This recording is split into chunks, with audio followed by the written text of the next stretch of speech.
I give you my heart.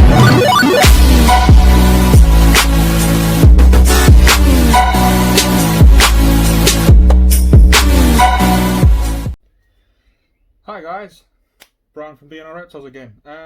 Just basically going to do you an update on what's going on. Sorry it's been a really bit quiet in the last couple of weeks. It's just been a bit full on with work, family life obviously, and the snakes in themselves. Basically, I'm just going to show you what we are doing and all the females that are now gravid, and hopefully we'll lay a pearly white clutch in the not so distant future. We'll start with some of the ball python projects, and then we'll go on to some of the non-ball python projects. Hope you enjoy. So this is a vanilla pastel het pied, and she is a couple of days away from laying. She's not very happy with me by the looks of it, and she was bred to our fire het pied, so we're aiming for that vanilla scream pied. Obviously het to het breeding, so the odds are out. Hopefully the odds gods are with us, and we can get a beautiful clutch from her, and hopefully loads of pied combinations, but we'll see. Next is our fire het pied, sorry, and she is another pied project that we're working with. Again, she was bred to the fire het pied, and I'm hoping for that super fire pied and super fires as well. As you all know, I'm a sucker for white snakes and for albinos, so this is going to be hopefully another pied project that we are working towards. Yeah, I just love the fire stuff in general, but this is going to be absolutely epic if we hit those odds. This is our low white female pied. She is in shed at the minute. This is her prelay shed. She was bred to a new project we're working with, which is a soul sucker het albino. So hopefully to hit a soul sucker het pied, possible het albino, which would be absolutely fantastic. I'm not basically staying in these tops for too long, purely down for that reason. Obviously these females are gravid, and I don't want them to get too stressed if I can help it. But this is our female pied. As I say, she was bred to our soul sucker het albino. So fingers crossed for some stunning babies in the future. Next we have our sunglow projects, and this is a female, obviously, sunglow spider, and she is gravid. She is basically due a couple of days after that vanilla pastel het pied. Again, this was produced and bred to, and the sire was the soul sucker het albino, so we're hoping for some more sunglow project animals for the future, but fingers crossed that she will lay a nice clutch. She's such a stunning girl. I absolutely love this beast. So yeah, we'll let you know when she drops a clutch. Keep an eye on our Instagram and our Facebook page. And this girl here is a double het albino ghost, another again part of the sunglow project. She is gravid as well, to a sunglow male, so we're going to get some more of those albino ghosts, aka sunglows, which are pretty damn cool. She's one of the later ones in the month. I think she's due the 27th, I think, of June. So fingers crossed we'll hit another clutch of these beauties in the incubator. We've got obviously two clutches in the incubator already, and one of them is one of the Sunglow pairings. So we'll definitely be doing an egg cutting video very soon. But what a beaut, what an absolute beaut. And this is the double het albino ghost spider. There is the this is the mum to that Sunglow spider that I just showed you a little while ago. And she is gravid as well. Again, she was paired to a Sunglow male. So she will be dropping a nice little clutch for us, and she is due around right at the end of the month to the start of next month, I believe. So fingers crossed for that one. So that's I believe all the ball python clutches that we have coming. Obviously we got 3 left in incubator. We don't breed a lot of ball python each year. It's normally only about sort of 9-10 females, because quality is better than quantity in my eyes. But we obviously have other projects on the go this year again, which is our Angolan python project, and I want to show you our gravid female, and I'll sort of let you know a lot of how we do it here with the Angolan pythons. They're not worked with enough, and there's a lot of people that do want to work with them, but obviously they're not exactly cheap. And we've hit, this is our 3rd clutch, and this will hopefully be our 2nd successful clutch. The first clutch wasn't great, but we hatched a couple of babies. But definitely we're going to show you the Angolan pythons, and we'll give a little glimpse at the female, and I can give you a bit of a how we do things here with the Angolan pythons. So I've basically put the flashlight on because I can't see her properly, but this is our female Angolan python. One of our female Angolan pythons. This is the main breeder we have so far. Obviously I've got a couple of holdbacks for the future, trying to get these up and running properly. As you can see, she's in moss at the second. This is how we do it here. So when she's ovulated and she's basically stopped feeding, as she has now, I will basically put sphagnum moss at the bottom of her viv, and then use one of those plastic hides to put on top of her. And I find that keeps her a lot more secure. In the future, we are hoping to have obviously more. In the future, where we're hoping to obviously have a lot more females in the project. I'm hoping to have hopefully some more holdbacks this season, which will be great. But let me run you through. Let me just put this hive back on this girl, and then we'll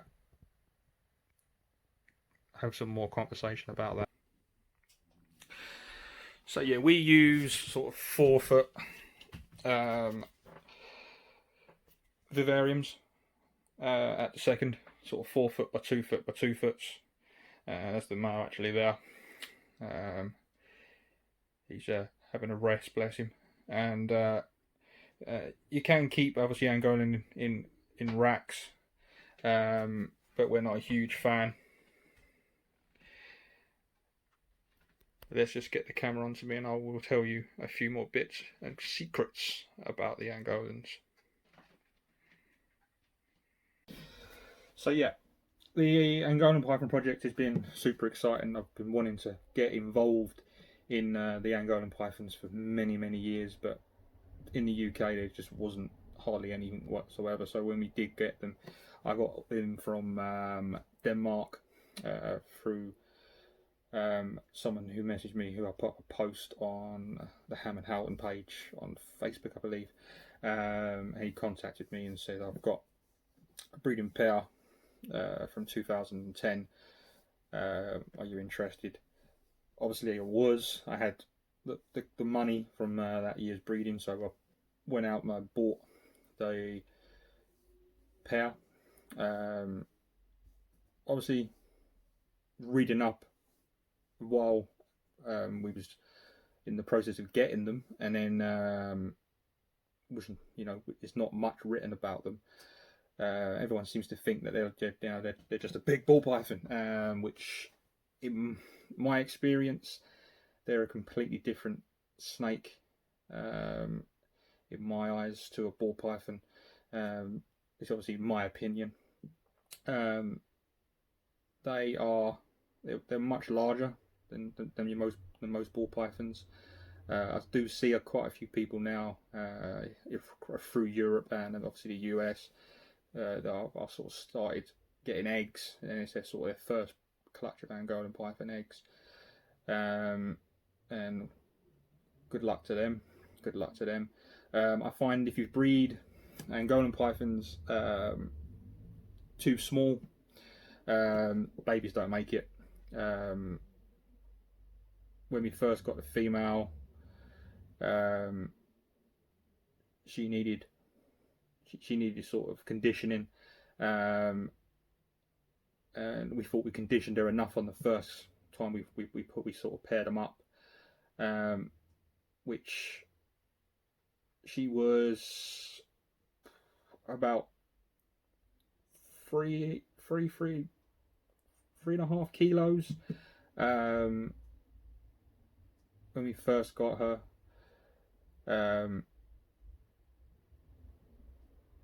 When we bred them, then the eggs was quite small when they came out. There was quite a few slugs in the clutch as well. Not last season, the season before, we didn't bred them again. Let me go backwards. That clutch didn't make it. Most of the eggs died in the incubator. We ended up with 2 babies. One died in the egg. One hatched out, left the egg. Little female. She was really small, very, very small. Refused to eat. Ended up dying shortly after. Then we went back to the drawing board. Left them a year. And went back after that year. She put on some good size. She was sort of 4 or 5 kilos, because again, bigger prey items, heavier feeding regime, and she then dropped us that year. She dropped us 10 eggs, all 10 hatched, and then we kept back the pair and sold on the rest. For hopeful future breeders. I believe there's a lot of people who are sort of breeding them around sort of 1,800 grams, and they're getting sort of 3, 4, 5 eggs, 6 eggs at some cases. You got to be careful, because if they do hatch out quite small, you know, you want an Angolan baby to hatch out. In my opinion, I've only been doing this for a few seasons, and I'm learning as I'm going along. But in my eyes, you need that female to be sitting at least 2.5 kilo to get anything viable from. And if you want no problems when you get eggs, then I would suggest holding on as long as you can and get that female to, you know, 4 kilos plus to basically get nice sized babies. Get out the whole mindset that they're going to be like ball python babies, because they're not, and you don't want them like that.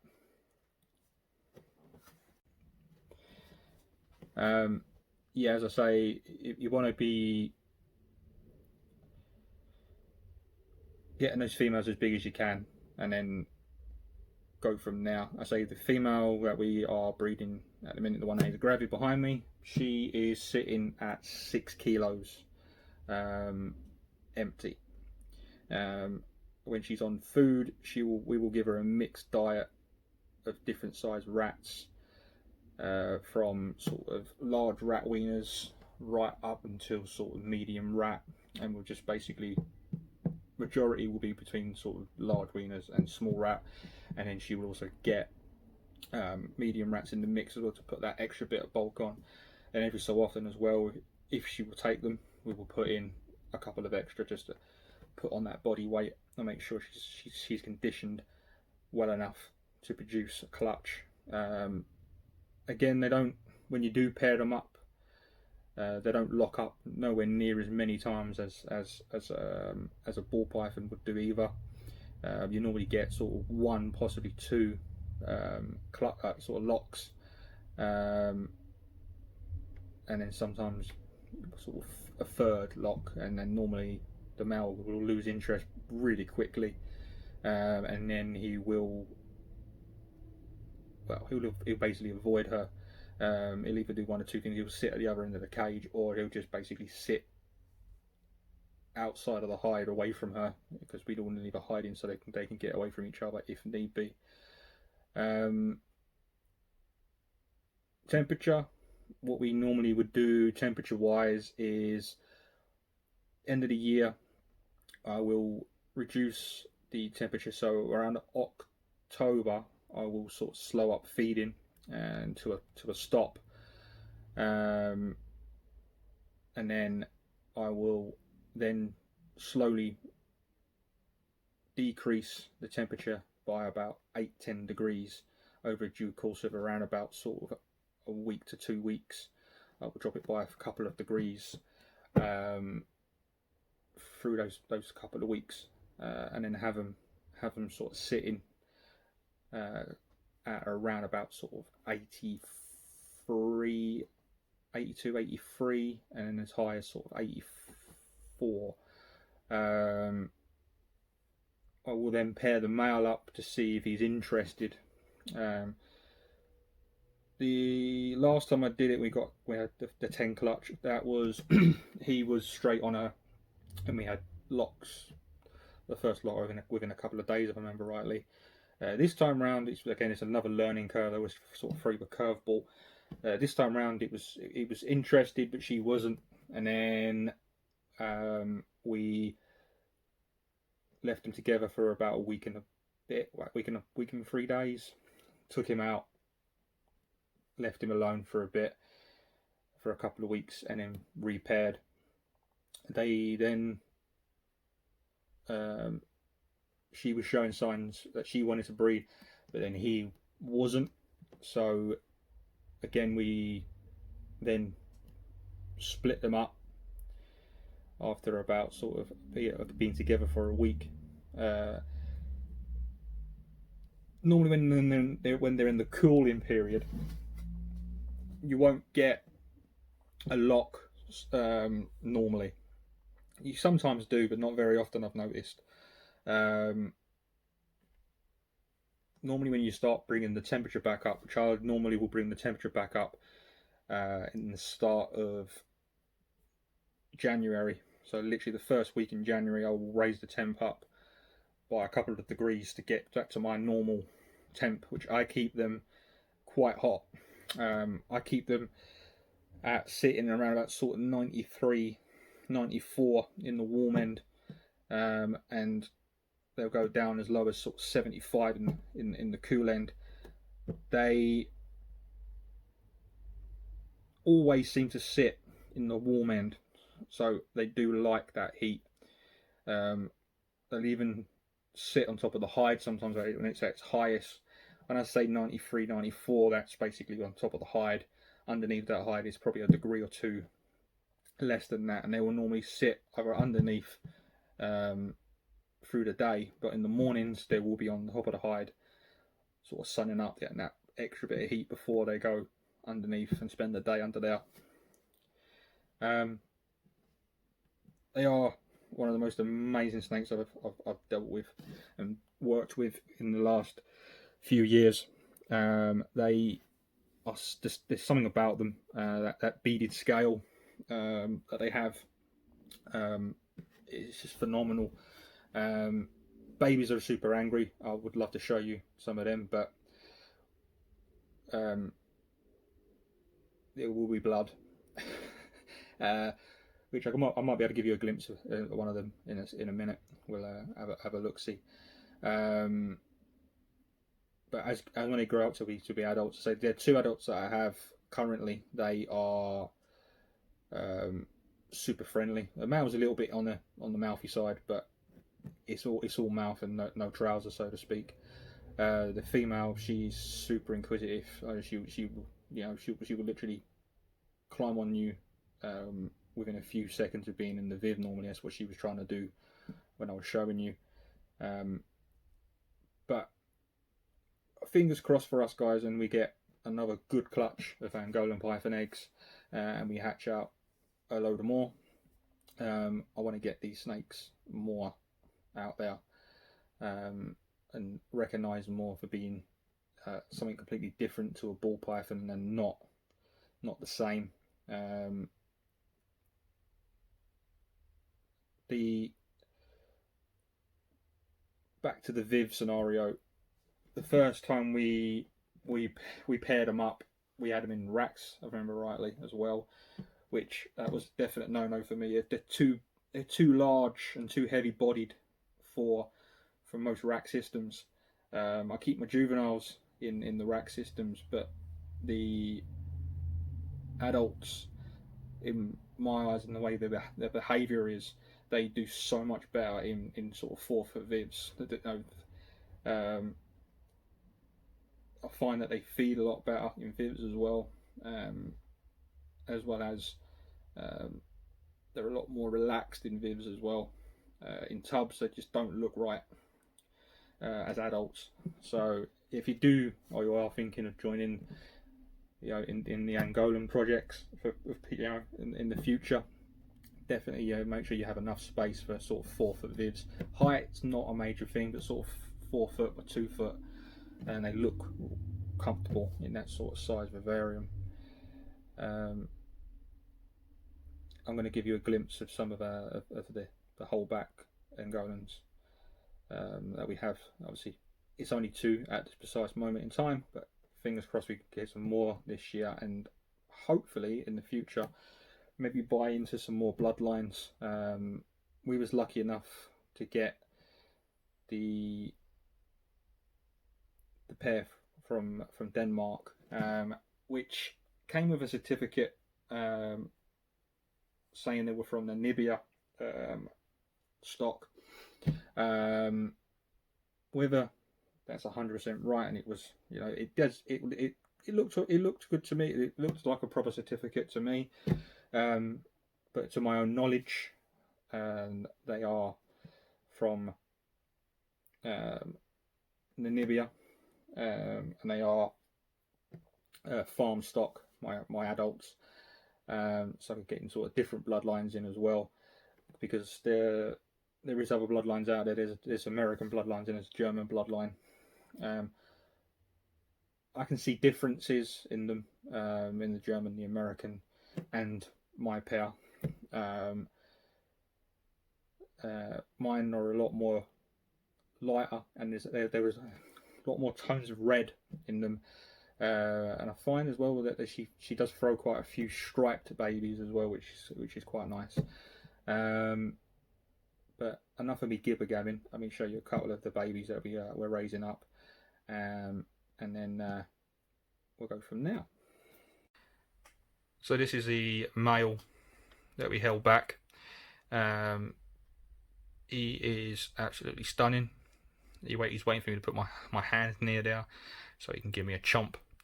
They're growing lovely, absolutely lovely. They're taking sort of large rat wieners, small rats now. But yeah, absolutely beasting food. Future breeder. Here we go. And there is our female. I've just realised she's done a massive dump in the water bowl, so I'm going to have to sort that out at some point soon. And she is coming up towards me, bless her. And she's striped, as you can see from that body. And again, she's taking sort of large rat weaners, small rats. So no rush. We'll get there in the end, and we will have some more beautiful babies in the future. So again, guys, I hope you enjoyed this video. I know it's a lot of me talking and not showing as many snakes as I would hope, but I hope it sort of helps if you are thinking of going down the Angolan python route. Don't forget to like, share, and subscribe to our channel. Also, follow us on Instagram, and share our Instagram and our Facebook page. And I hope to see you guys soon. I gave you my heart.